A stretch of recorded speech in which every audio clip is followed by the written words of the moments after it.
Hi friends, welcome to our channel. Brahmamudi serial next ఎపిసోడ్లో ఏం జరగబోతోందో ఈ వీడియోలో చూసి తెలుసుకుందాం. మీడియా వాళ్ళని పిలిపించింది అనామికయేనని కళ్యాణ్కి తెలియనుందా? అసలేం జరిగింది అని తెలుసుకోవడానికి ఈ వీడియోని స్కిప్ చేయకుండా ఎండ్ వరకు చూసేయండి. రాజ్ కావ్యలిద్దరూ వాళ్ళ గదిలోకి వెళ్తే అక్కడ ఇందిరాదేవి సీతారామయ్యలు ఉంటారు. అప్పుడు రాజ్, ఏంటి నానమ్మ ఇక్కడ ఉన్నారేంటి అని అంటాడు. అప్పుడు ఇందిరాదేవి, మా గదిలో ఏసీ సరిగ్గా పనిచేయడం లేదురా, ఈ ఒక్క రోజుకి మేము ఇక్కడే ఉంటాం అని అంటోంది. అప్పుడు రాజ్, మరి మేమెక్కడ పడుకోవాలి నానమ్మ అని అంటాడు. అప్పుడు ఇందిరాదేవి, మా గదిలో పడుకోండి అని అంటుంది. అప్పుడు రాజ్, ఏసీ లేదన్నావు కదా నానమ్మ, మరి నేను ఎలా పడుకోవాలి? ఏసీ లేకపోతే నాకు అస్సలు నిద్ర రాదు అని అంటాడు. అప్పుడు కావ్య, మీరు పడుకున్నప్పుడు ఏసీ ఉంచి మీరు నిద్రపోగానే ఏసీ ఆఫ్ చేస్తాను అని అంటుంది. మరి నేను పొద్దున్నే లేచేసరికి ఏసీ ఆన్లోనే ఉంటుంది కదా అని అంటాడు. అప్పుడు కావ్య, నేను మీకన్నా ముందే లెగుస్తాను కదా, అప్పుడు ఆన్ చేసి వెళ్ళిపోతాను అని అంటుంది. అప్పుడు రాజ్, అమ్మ కళావతి అని అంటాడు. వీళ్ళిద్దరి మాటలకి ఇందిరాదేవి సీతారామయ్యలు ఇద్దరూ నవ్వుకుంటూ ఉంటారు. అప్పుడు కావ్య, మరేం పర్లేదు అమ్మమ్మ గారు, మీరు ఇక్కడే పడుకోండి, నేను అయినా మీ గదిలో పడుకుంటాం అని అంటోంది. అప్పుడు ఇందిరాదేవి, నీ సంగతి ఏంట్రా గడుగ్గాయ్, నువ్వు కూడా వెళ్ళు అని అంటోంది. అప్పుడు రాజ్, అలాగే నానమ్మ అని అక్కడి నుంచి ఇద్దరూ వెళ్ళిపోతారు. అలా వాళ్ళిద్దరు వెళ్ళగానే వెదవ అని ఇందిరాదేవి అంటుంది. అప్పుడు సీతారామయ్య నవ్వుతూ ఉంటాడు. రాజ్ కావ్యలిద్దరూ ఇందిరాదేవి వల్ల గదిలోకి వెళ్తూ ఉంటే అపర్ణ కావ్యని పిలుస్తుంది. అప్పుడు కావ్య, ఏంటత్తయ్య అని అపర్ణ దగ్గరికి వెళ్తుంది. అప్పుడు అపర్ణ పాల గ్లాసుని కావ్యకి ఇస్తుంది. అప్పుడు కావ్య పాల గ్లాసుని తీసుకొని రూమ్లోకి వెళ్తుంది. అలా రాజ్ కావ్యలిద్దరూ ఒక్కసారిగా ఇందిరాదేవి వాళ్ళ రూమ్లోకి వెళ్తారు. అప్పుడు రాజ్, రూమ్ ఏంటి ఇంత చీకటిగా ఉంది అని లైట్స్ ఆన్ చేస్తాడు. అప్పుడు రూమ్ అంతా డెకరేట్ చేసి ఉంటుంది. ఇందుకేనా ఇవాళ మన ఇద్దరిని ఇక్కడ పడుకోమన్నారు, మనకి తెలియకుండా ఎప్పుడు అరేంజ్మెంట్స్ చేశారు అని అంటాడు. అప్పుడు కావ్య, అంటే అన్నారు కానీ అరేంజ్ చేస్తే చేశారు, కానీ ఈ పక్క మన ఇద్దరం పక్క పక్కన పాలు కావాలా అండి అని అంటుంది. అప్పుడు రాజ్, వద్దు అని అంటాడు. అప్పుడు కావ్య, మరి ఇంకేం కావాలి అని అంటుంది. అప్పుడు రాజ్, నువ్వే కావాలి అని కావ్య దగ్గరికి రాజ్ ప్రేమగా వస్తాడు. వచ్చి, కళావతి, నేను నీకు ఎప్పటి నుంచో నా మనసులో ఉన్న మాటని చెప్పాలనుకుంటున్నాను. తగిన సమయం కోసం ఎదురు చూస్తూ ఉన్నాను. ఇంతకన్నా మంచి సమయం ఇక రాదు అని నేను అనుకుంటున్నాను. ఇప్పుడే నా మనసులో ఉన్న మాటని నీకు చెప్పేస్తాను అని అంటాడు.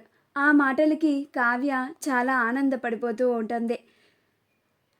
రాజ్ కావ్యకి ప్రపోజ్ చేస్తున్నాడని కావ్యకి అర్థమైపోతుంది. అప్పుడు రాజ్, కళావతి, నువ్వంటే నాకు చాలా ఇష్టం, కానీ నాకు నీ మీద ఉన్న ప్రేమని ఎలా చూపించాలో నాకు అస్సలు తెలియదు. నీకు నా ప్రేమని ఎలా చెప్పాలో కూడా నాకు అర్థం కావడం లేదు. నేను నీకు నువ్వంటే ఇష్టమని చెప్పడానికి ఎంతలా తల్లడిల్లిపోయానో నాకు తెలుసు అని అంటాడు. నేను నిన్ను చాలా కష్టాలు పెట్టాను, అయినా సరే నువ్వు వాటన్నిటినీ భరించి నా భర్తే నాకు ముఖ్యమని నా బాటలోనే నడిచావు అని అంటాడు. నేను వేరే బిడ్డని తీసుకొచ్చినా సరే నువ్వు నా పైన నీ నమ్మకాన్ని పోగొట్టుకోలేదు. నువ్వు ఒక్కదానివే ఇంట్లో నన్ను నమ్మావు, నమ్మి అసలు నిజాన్ని నిరూపించావు. నేనంటే ఏంటో నాకన్నా నీకే బాగా తెలుసు అని అంటాడు. ఇక నేను నిన్ను దూరంగా ఉంచాలి అని అనుకోవడం లేదు, నిన్ను బాధ పెట్టాలి అని అనుకోవడం లేదు. ఐ లవ్ యూ కళావతి అని అంటాడు. ఈ మాటలకి కావ్య ఆనందిస్తూ కళ్ళు నీళ్లు పెట్టుకుంటుంది. అప్పుడు రాజ్, ఏమైంది కళావతి, కంట్లో ఏమన్నా పడిందా అని అంటాడు. అప్పుడు కావ్య, లేదండి, ఈరోజు కోసమే నేను సంవత్సరం నుంచి ఎదురు చూస్తున్నాను. మీరు నన్ను మీ భార్యగా ఎప్పుడు అంగీకరిస్తారా అని 1000 కళ్ళతో ఎదురు చూస్తున్నాను. ఇవాళ మీరు నన్ను మీ భార్యగా ఒప్పుకున్నందుకు నాకు చాలా ఆనందంగా ఉంది. మీరు నన్ను అంగీకరించేలాగా చేస్తాను అని మీతో ఛాలెంజ్ చేశాను కదా, అది నేను ఇవాళ సాధించాను, అందుకనే ఈ కన్నీళ్ళు అని ఆనందంతో ఉంటుంది. అలా వాళ్ళిద్దరూ ప్రేమగా మాట్లాడుకుంటూ వాళ్ళ సమయాన్ని గడుపుతూ ఉంటారు. కళ్యాణ్ రిపోర్టర్ కాల్ చేసింది అని రిపోర్టర్ పెట్టిన లొకేషన్కి వెళ్తాడు. అక్కడికి వెళ్ళగానే ఎవరూ కనిపించకపోవడంతో కళ్యాణ్ మళ్ళీ రిపోర్టర్కి కాల్ చేసి, నేను లొకేషన్లోనే ఉన్నాను, ఇక్కడ ఎవరూ లేరు కదా అని అంటాడు. అప్పుడు ఆ రిపోర్టర్, ఇప్పుడే వస్తున్నాను సార్ అని కళ్యాణ్ దగ్గరికి వచ్చి, ఆ రోజు మీడియాని పిలిపించింది ఎవరో కాదు, మీ భార్య అనామిక అని అంటోంది. అప్పుడు కళ్యాణ్, అనామికనా అని అంటాడు. అప్పుడు ఆ రిపోర్టర్, అవును సార్, కావాలంటే ఈ ప్రూఫ్ని చూడండి, మాకు మీ వైఫ్ అనామికనే కాల్ చేసి అంతా చెప్పారు, మీరిద్దరూ రూమ్లోకి వెళ్ళగానే బయట లాక్ చేయమని కూడా చెప్పారు అని జరిగిందంతా కళ్యాణ్కి చెప్తుంది. అప్పుడు కళ్యాణ్ అనామిక పైన చాలా అసహ్యించుకుంటాడు. అప్పుడు కళ్యాణ్, ఈ అనామిక మరీ ఇంత దిగజారిపోతుందని నేను అస్సలు అనుకోలేదు అని అనుకుంటూ ఉంటాడు. అప్పుడు కళ్యాణ్, ఈ అనామిక నన్ను అప్పులను విడదీయాలని కావాలనే ఇంత పని చేసిందన్నమాట అని అనుకుంటూ కోపంగా ఇంటికి వెళ్తూ ఉంటాడు. అప్పుడు అనామిక ఇంట్లో కళ్యాణ్ కోసం ఎదురు చూస్తూ ఉంటుంది. కళ్యాణ్ వస్తే తనతో మంచిగా ప్రవర్తించాలని అనుకుంటూ ఉంటుంది. కళ్యాణ్ కోపంగా ఇంటికి తిరిగి వస్తాడు.